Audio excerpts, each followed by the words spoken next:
and welcome back to the Untriggered Parenting Podcast with me, Paula Sampson Lawrence. Today, my very special guest is Emma Benyon. Emma is a motherhood coach who specialises in working with busy mums, and today we discuss all things self-care. Let's dive in. Welcome, Emma, to the show. Lovely to see you, lovely to meet you. So please introduce yourself to our listeners and tell them all about you. Thank you so much for having me. So I'm Emma. I am a mum of one, also a step parent. And my kind of main passion is as a self-care and motherhood coach for busy mums. I'm also a post-16 teacher and have been for the past 10 years. So that's kind of like my full-time job. And then I have my business as well that I run. I'm absolutely passionate about supporting mums and helping them to kind of move from this space of overwhelm, busy lives. You know, like me, a lot of my clients are juggling the school run with a career and also doing kind of their own small business thing on the side as well. So how we can kind of move from that, all that mental load and chaos and overwhelm into this space of having much more balance and clarity. Yes, I'm all about that. That is literally my number one at the moment. Every mum I come across, I'm like, let's talk self-care, because it is so important. For so long, we've put ourselves on the back burner. I know I did it when the kids are very little. You just think you've got to go, forego sleep, forego showering, forego food. and it's like we can't do that to ourselves and then expect to show up as our best selves in our lives. So was there a point for you that sort of propelled you into this line of work? Was there a moment in your life that you went, oh my gosh, I am struggling, I need something to change? So can you tell us a little bit about that? Yeah, of course. So I had my daughter just before Christmas, which this is Christmas is gone. No. She's 6 now. No, I was gonna say, just gone. God, no. No, she's 6. So December 2017. And I'd been really poorly when I was pregnant, but hadn't really realised I was still working full time in my teaching job. And I was kind of in this space of, well, everything's just about her. Yeah. It's just about her. And that kind of, you know, the way that people talk to you when you're pregnant and then when baby arrives is very much like, it's about baby. It's baby. Like, no, I'm a person too. And like what I need and, you know, is also really, really important. Yeah. And when she was about 5 months old, I was diagnosed with postnatal depression. And I think that diagnosis for me was that kind of turning point. Well, actually, yeah, I am struggling, but actually, I don't want to stay in this space of, you know, feeling low, feeling like I'm not enough, that I can't do this. And there was other things kind of going on as well.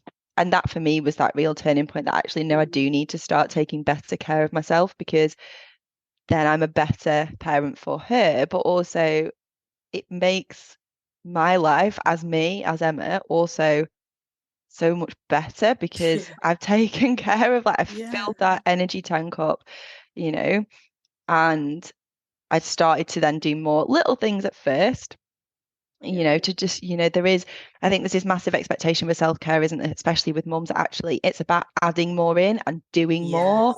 And actually, sometimes it's about taking away as well. Yeah. And doing less or changing up what we're already doing so that feels a little bit more like and is adding more of that energy in. Yes. Rather than depleting those resources completely. Yeah. So I think that was that massive turning point for me. And I was also growing my business at the same time, which for me became like a massive outlet in terms of this bit is for me. Like, yes, she is my absolute inspiration. And I've just posted about that this morning, actually, that the reason I do what I do is primarily because of her. Like, otherwise I wouldn't be in the space that I'm now, you know, I am in now. So she is at my absolute inspiration. And that is part of that journey as well. Yeah. Like that we get to celebrate together the things that I've achieved and the things that she's achieved as well, but it all becomes part of that journey, doesn't it? And I think often we can forget, can't we, that we actually grow in this motherhood space as well. It's not just about watching our children grow, it's also giving us the space to do that too. And self-care can obviously really support us in all those challenging times, but also in those really good times too, because then we are, you know, operating from a much better space. Yeah, you've said so much there that I'm going to get to as we're going on. Fitting self-care in sort of bit by bit, because I Yeah. think one of the problem is thinking, like you said, is something else that you've got to do. And you also mentioned about doing something just for you, which is your business, which I think is so important, because when you become a mum, you do lose sort of your identity. I remember, it sounds so silly to say it now, but I probably went 3 or 4 years not listening to any music that I enjoyed. It was literally just Peppa Pig and whatever their CDs were in the car. And then I just remember one day going, why don't you listen to the radio? Why have you done this to yourself? And it was so subconscious that I never even thought to listen to my own music. But why not? When they're asleep or whatever, put on your little tunes and enjoy what you used to enjoy before they were born. It sounds so silly to say it, but at the time, it just kind of fell into, you fall into mum life, and then you sort of don't come out. And it's really important that we recognize a mum as an individual, because when you have a baby, everyone goes, how's the baby doing? Is baby okay? How's baby sleeping? How's mum sleeping? Yes. How's mum sleeping? But I want to go right back to the beginning. What would you say are some of the common causes of overwhelm in today's society for women? I think we're all just doing so much, aren't we? That expectation of that, you have a baby, you go back to work, or you pick back up where you were 9 months, 18 months previous. Yeah. And actually, that's not achievable. There's that massive transition, isn't there? I did come back to work full time, but it was on a it was part-time basis first for a few months, and then eventually back full time. That was right for me. That is a whole other dynamic into childcare, getting there on time, getting to work on time. If I have to stay late at work, then what happens? And I think it's those constant, like, I need to remember this, I've got this. Oh, now they need that for school, and that's happening, and then that's happening, and it's that constant, like, it's that mental load, don't you think? Because I think we do talk a lot about that today online. There's this thing about the mental load that mothers carry, that some men, I don't want to say all men, that most men, most dads maybe don't think about. Your kids could be at school and you're wondering about something that they told you that happened, and you're wondering if it's okay today, which maybe a dad might not ever cross his mind at all. And so what are some of the things that we've mentally have to carry that maybe they didn't have to carry, I don't know, 50, 60 years ago, maybe, Yeah, I think that, we talk a lot about the village, don't we, in terms of it takes a village to raise a child. And I think when we've not got that support network, whether that support network is family, friends, partners, however that looks for you, that's very different now, isn't it? In terms of, when my parents grew up, like aunties and uncles were there, like everyone was there supporting, and you had that kind of, network. And I think often, especially if you're working full time and, you go to after school club and breakfast club in the morning, you perhaps haven't got that then network of, friends, mum friends at school who might remind you of all the things that need to happen. It's we'll book day this week, or this needs to happen, or remember to book your school lunches, or I'm very fortunate that we have a WhatsApp group for school, and without that you'd be lost. I would be completely lost. You'd be in a PE kit on a normal school day. A normal day. I think without that support, it can be really hard, can't it? Because there is so much to manage. There's so much going on at school. There's so much going on at home, after school activities, then jobs, relationships, all of that stuff. And I think when it all builds up and we look at it as this one massive picture, it is a lot. Like there's a lot to manage. And so it's working in a way that then it makes it easier for yourself in however your life looks like, because we all lead different lives, we all have different support systems, we all have different jobs, kids, etc., where they're at, all those sorts of things. And so when we break it down, and when I break it down with clients, like, well, what do you need right now? Because this period of your life is where you're at now. We're not thinking a year, 5 years, 10 years in the future. Like, what do you need right now in order to make this more manageable? And how is that going to work for you? That's going to be different for everybody. And we have to make that personal too. the client, ourselves, whoever it Yeah. is, so that it does, we are reducing that overwhelm. It's not to say that we're not going to feel overwhelmed at certain periods of time. Yeah. Yeah. That's Yeah. life. Um, I think that's where acknowledging that balance as well, in terms of, well, right now, actually, it's the balance scales aren't quite in the favor of where I'd like them to be. Mm-hmm. Maybe Mm-hmm. next week they will be, but right now, actually, this is where we're at. Yeah. This is what I need to do to make it a little bit easier right now and to ease into it a little bit more. Next week, week after is likely to be different. Yeah. This is where I'm at right now. So can you then give us a definition of self-care? Because I think self-care can be sort of misconstrued as bubble baths and spa days and massages. And sometimes that's not financially possible, No. time-wise possible. You might not like massages. So what really is self-care at its core? So firstly, I think I'd say that actually those things are lovely. Yeah, I'd Absolutely love a massage lovely. right now. Yeah. And however, they're more like a treat, aren't they? Because none of us, I'm presuming there, that have time to go for a massage every day or to the spa every day or every week. Self-care needs to be things that we can add into our daily life where we're at now. Yes. It's sometimes adding extra things in, sometimes it's changing up what we're already doing, sometimes it's taking away things. Whatever we are doing needs to be adding to that energy cup so that we're filling our energy. That's what self-care is about, is raising our energy. Oh, I It's love about, that. yeah, but it's about raising our energy all the time, not just in those Yeah. times where things are hard, because Yes. if we are already depleted, we're probably not going to want to go and do those things.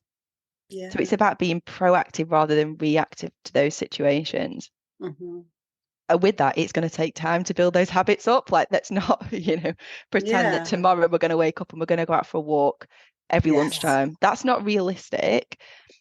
So it's about, treating it, I guess, as more of an experiment. Actually, let's try this. If it works, great, because often people don't know what is going to fill their cup up.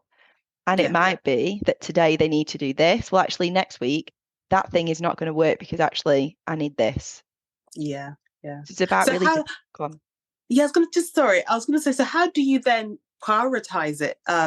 What do you do to if a mum is looking at her sort of timetable and going, I can't see where I'm gonna fit this in. So how do you sort of change your mindset to make it part of your daily routine?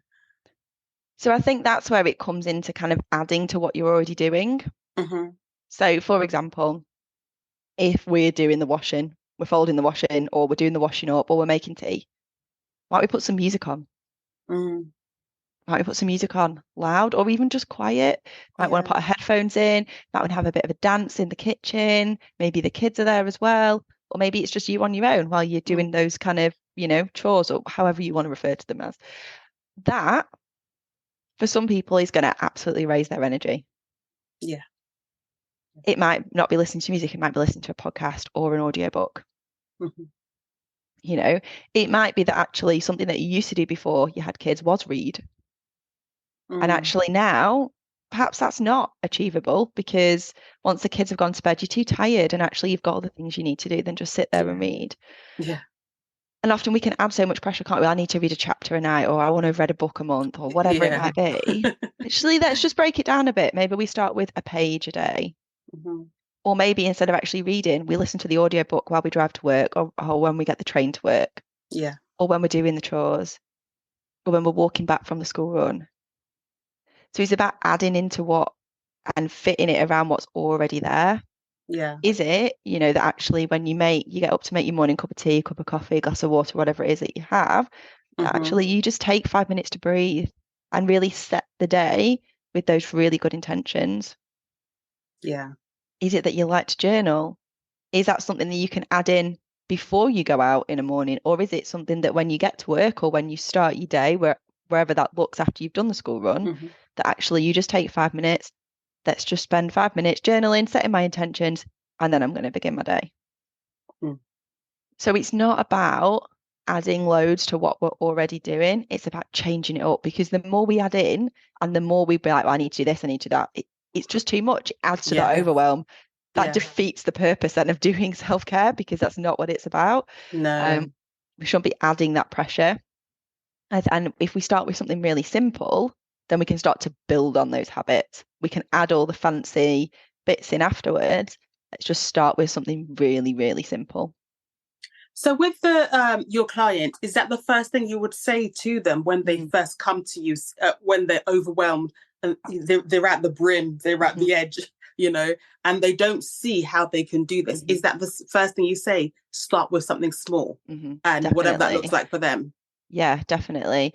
I mean, obviously, we're going to look also at kind of what is contributing to that overwhelm at that time, but then Yes. also what is it that you need right now? Like, what is going to help you to, maybe we can't combat the overwhelm because that is life as it is right now. Yeah. But what can we do so that you are better resourced to deal with that?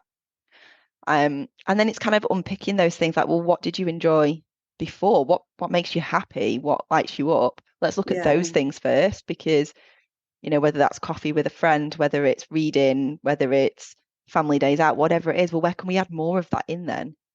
So many women, because I've been there, are living in survival mode, right? So it sort of feels overwhelm can feel normal, unfortunately.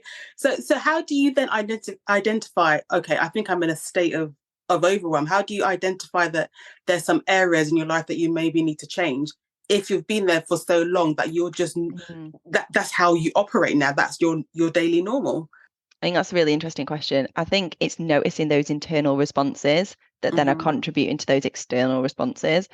So if we are in that heightened state of anxiety, we are in that fright, or flight mode, and we're kind of in that kind of like, we feel tense, our body feels tense.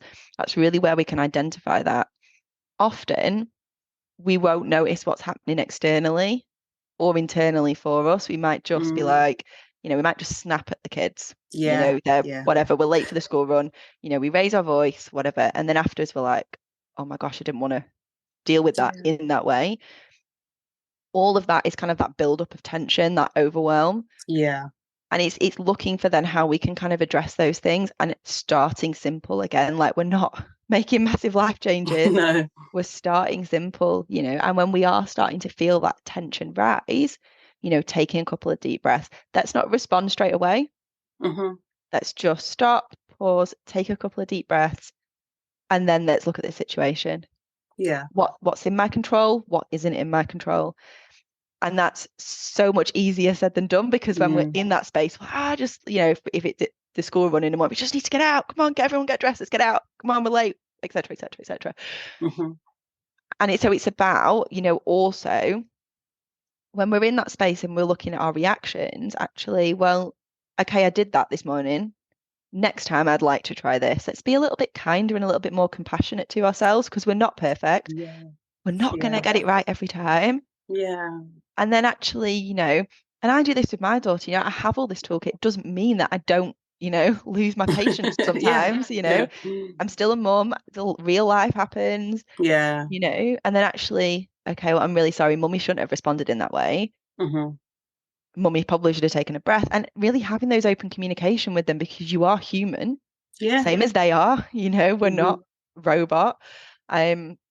If we're looking at, certain areas of our life that, we feel are contributing to that overwhelm, when I'm specifically working with clients, we start to break that down. Like, what is the roadblocks? What are the barriers right now that are maybe stopping you being where you want to be? And if they weren't there, how would your life look? How do you want your life to look? Okay, well, then what do we need to do in order to kind of change that up? Is it actually something that we can change in terms of it being in your control, or is it then how we, how we think about that, how we feel about that? Do we need to look at it from a different perspective? So it's all those moving parts, isn't it? Looking at in terms of the bigger picture, but then also the smaller picture. And I think something we can do really simply is look at and start to look at and have more self-awareness in terms of how we're responding, and maybe what might be causing us to respond in that way. For example, of use, in terms of, losing our patience with the kids and stuff. That takes time. It's about building that self-awareness. No one's going to have that straight away. So it's about starting to build that. Okay, well, actually, I responded in this way. Well, maybe what was going on for me at that point? Mm. What was happening? Okay, well, can I control that? Can't I control that? Okay, it's good noticing. And then, we can start to build up kind of that, I guess, learning, is really what it is, in terms of, okay, well, let's try this next time. Let's take a deep breath before I respond. Or actually, if I've done this the night before, is that going to help me to then feel less stressed on the school run in the morning, etc., etc. Yeah, I think I always say it all the time that self-awareness is such a big thing. You have to take the time and have those quiet moments to stop and think about why you do what you do. Why did you react how you did? We can't just sort of go through life eyes closed and just reacting to everything. You gotta have that self-awareness to go, okay, I'm feeling this way. I think something, sort of needs to change. I was going to talk about the mental load. What can we do to combat this mental load? Because it's something I think about all the time with my kids. And I snapped at them one day saying, I can't think for everybody, because that's what it is. It feels like you're thinking for everybody. So what would you say about how can we combat that a little bit? I think obviously depending on age of your children as well, and what you can outsource your own thoughts, their thoughts to themselves. I think it is really useful, I think, to have everything written and definitely written down in one place. Oh, yeah. Managing multiple diaries, it just adds to that mental overwhelm. If you work that way and it's working for you, great. Don't change it at all if it's working. For me, and often a lot of my clients as well, will look at having that kind of that diary in terms of things that need to be remembered, what's happening, who needs to go where, times are, etc., in one place, and one place that is visible to everybody. I think it's also helpful to, and this is things that I do with my daughter, and yes, she's only 6, but actually we need to get your school uniform ready before you go to school. That's what we're doing in the evening. You get your pants, your socks, your school uniform, it's all ready. So when you get up in the morning, that's what you're doing. Yeah. It takes time to build. They're young, or they might even be teenagers, and actually to build those habits of, well, actually, you're going to help me with this. Yes. This is what mummy's doing. Maybe this is what daddy or whoever is doing. This is your bit. This is your little bit of responsibility. And looking at that, actually something that is obviously age appropriate, but I think getting them involved in that as well, like, we're going to go and do this job, can be really helpful. And they'll start to pick that up over time, actually. Okay, well, this is what I do to help. Part of that, routine that we build in. I think having everything written down in front of you is absolutely key to that. This is the after school club that so and so has, this is the party, this is that, but all in one place, whether that's an online calendar that everyone has access to, whether that is, one on a wall, whether it's, one that you carry in your bag. I carry mine in my handbag, have it with me when I'm at work, have it with me when I'm at home. In the car, it's with me all the time, because then everything is written in that. Whether that's the parties that my daughter has, the stuff that I'm doing, my work stuff, my business stuff, it is all in one space. So that you're not adding then to that overwhelm of which diary do I need to be in? Where is it? What's happening? It is just all in one place. Different things are going to work for different people. That's something that I and my clients find really, really useful. Yeah. I'll tell you what happens what works for me.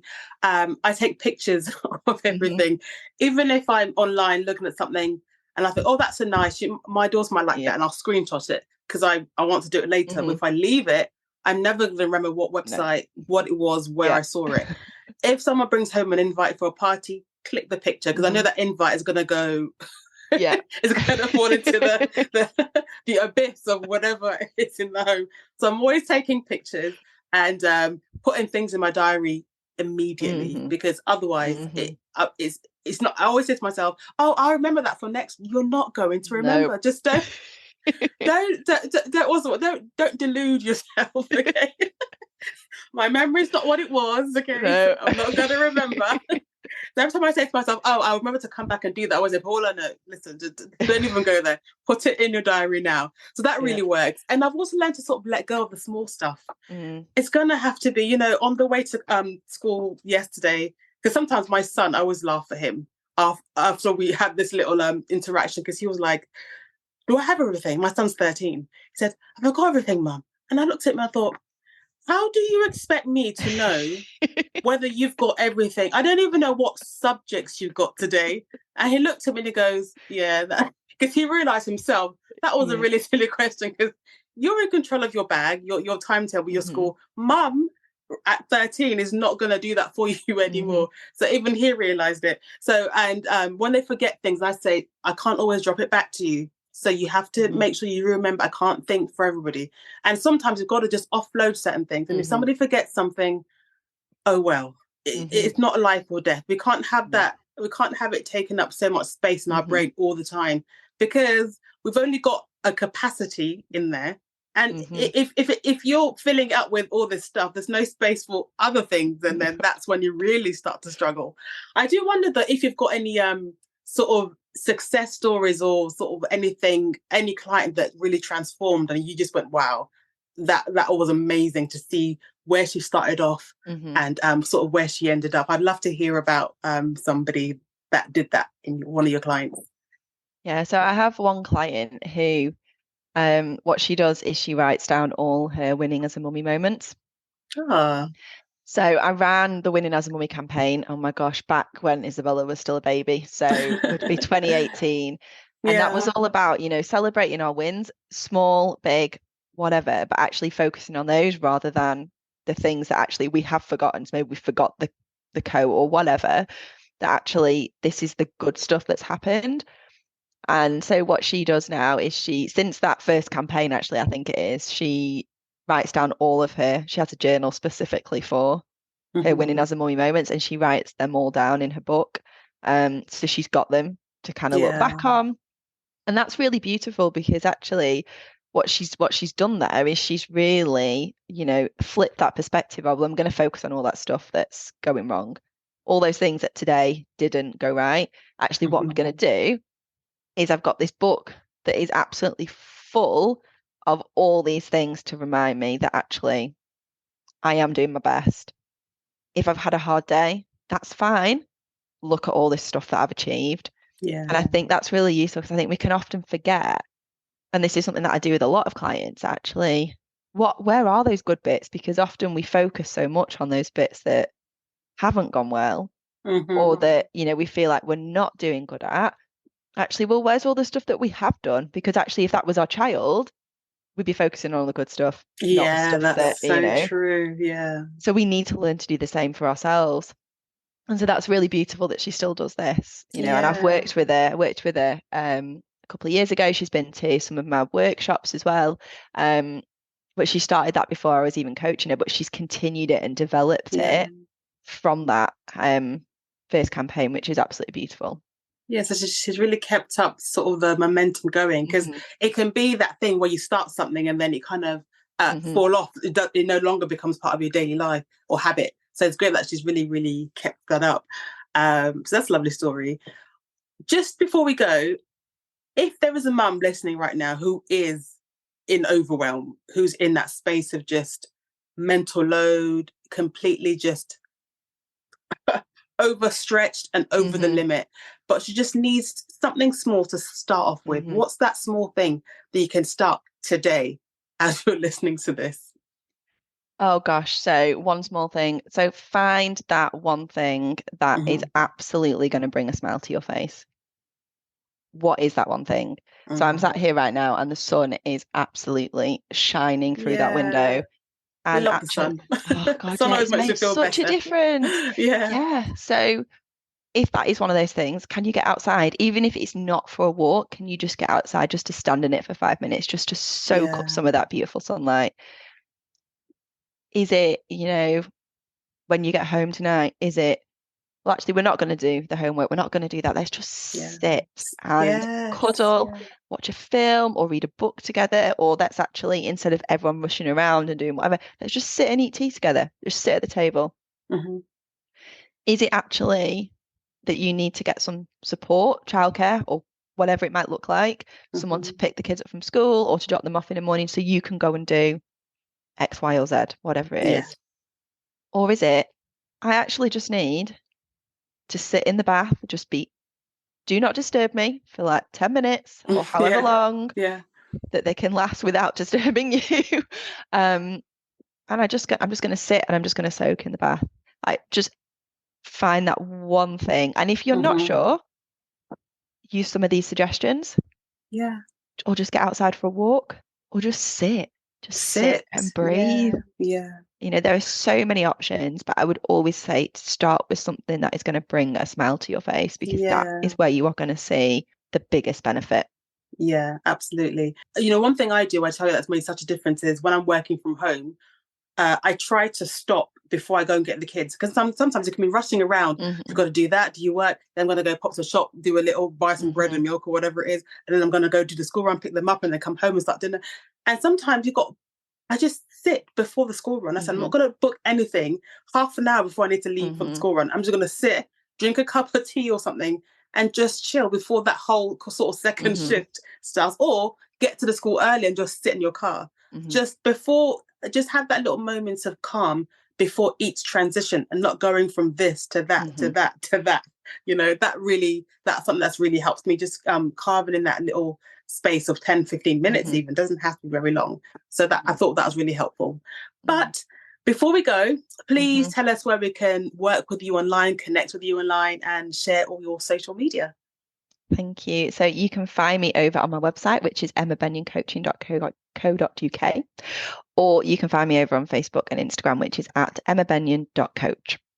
Excellent. And is it just one-to-one coaching? Do you do group coaching and workshops, or how do you normally work? So a mix. I'd offer some one-to-one coaching, and I've recently just started to offer coaching via voice notes and messages. So you don't need to sit anymore in a long video call.